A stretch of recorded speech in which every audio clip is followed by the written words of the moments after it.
down, I know you got me, baby. Waalaikumsalam. Selamat pagi anak-anak. Pagi Ibu. Gimana kabarnya hari ini? Alhamdulillah. Alhamdulillah.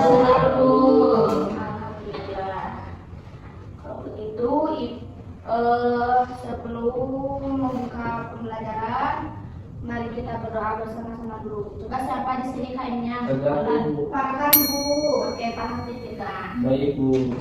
Sebelum belajar alangkah baiknya kita berdoa dalam hati masing-masing dimulai. Selesai.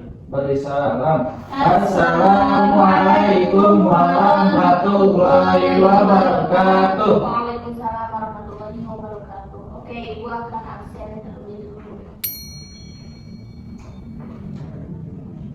Farhan, Hadir Bu. Reda, hadir Bu. Asti, hadir. Afifah, hadir Bu. Oke, udah hadir semuanya. Ada yang tidak hadir? Tidak ada Bu. Alhamdulillah sehat, ada sehat ya. Iya Bu. Oke, di sini Ibu akan menjelaskan materi tentang menghindari akhlak tercela.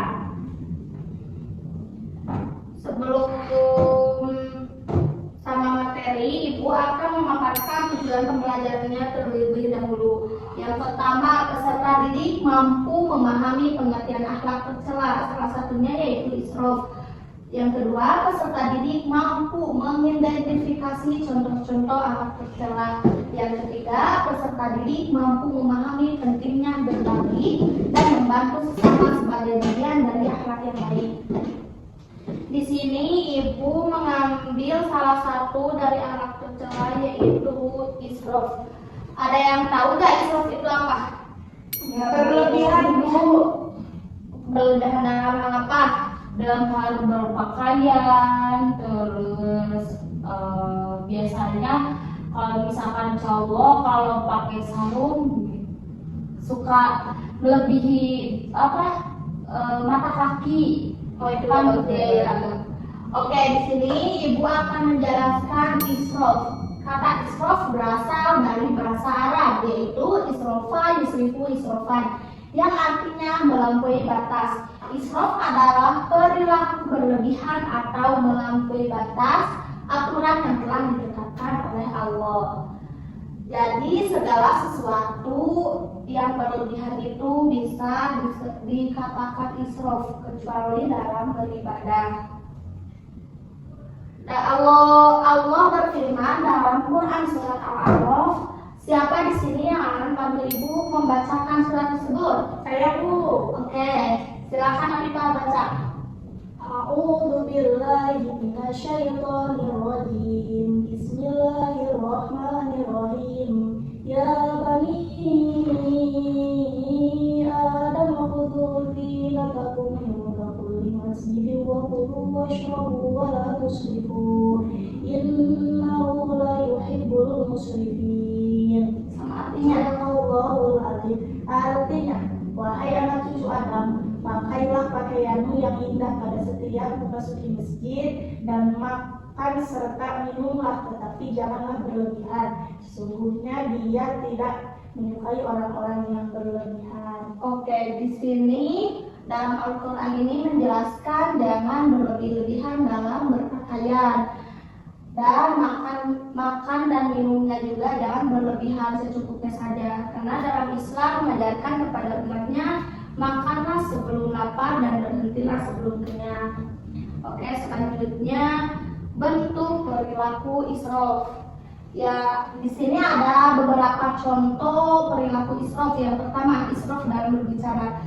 Apa israf dalam berbicara? Yaitu berlebihan ketika berbicara. Jadi kalau berbicara atau berinteraksi sama orang, hendaknya secukupnya saja dengan pengetahuan yang kita miliki. Yang kedua, israf dalam perbuatan, yaitu israf dalam perbuatan contohnya seperti kita memakai baju atau melakukan segala sesuatu yang berlebihan. Yang ketiga, israf dalam makan dan minum. Contohnya kayak seperti tadi, makan dan minumlah secukupnya, jangan berlebihan.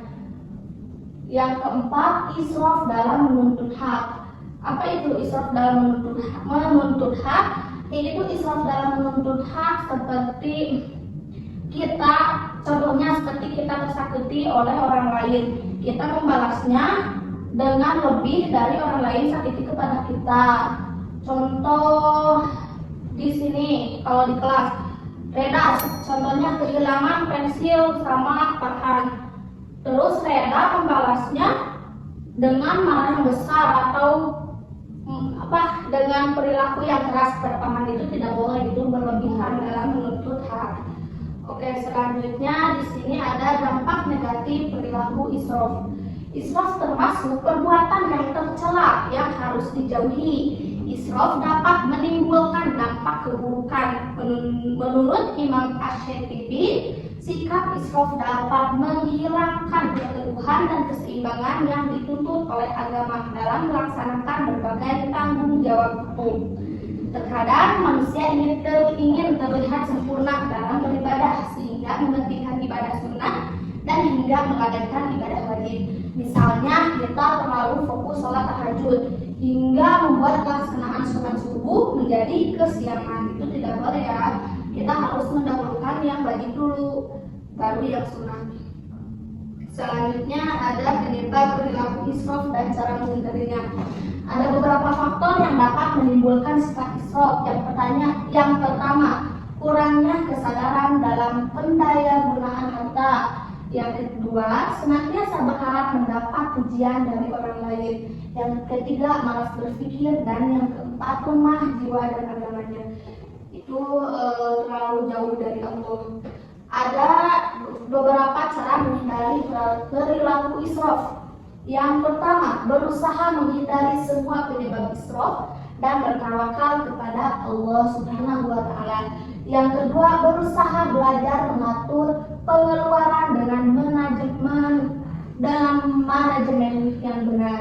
Yang ketiga, memahami segala akibat yang akan muncul jika bersikap berlebihan. Yang keempat, mengingat jika suatu saat jatuh miskin atau dalam keadaan fakir, karena roda kehidupan kita akan berputar. Yang kelima, selalu menyalurkan harta melalui zakat, sedekah, dan infak.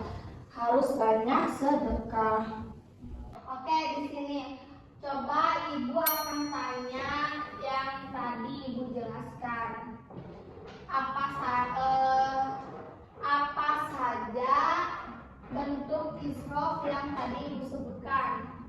Coba, Reda. Ibu, bentuk israf itu ada 4. Yang pertama israf makan dan minum. Yang kedua israf perbuatan. Yang ketiga israf menuntut hak, dan yang terakhir ada israf dan bicara, Bu. Jadi kesimpulannya yaitu israf adalah sikap berlebih-lebihan dalam berbagai aspek kehidupan termasuk harta, makanan, dan perilaku yang dilarang dalam Islam karena dapat menimbulkan dampak negatif bagi individu dan masyarakat.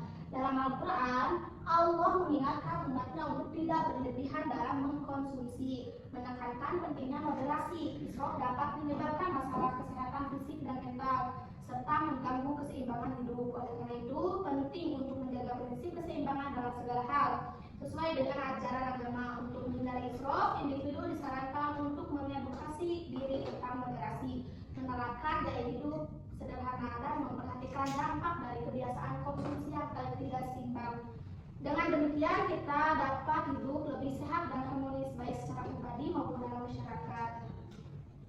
Oke, sekian materi yang Ibu sampaikan. Semoga semua yang Ibu sampaikan bermanfaat bagi kalian semua, khususnya bagi Ibu sendiri. Amin. Oke, sebelum ditutup, mari kita baca hamdalah bersama-sama terlebih dahulu. Alhamdulillahirobbilalamin. Wassalamualaikum warahmatullahi wabarakatuh. Waalaikumsalam warahmatullahi wabarakatuh.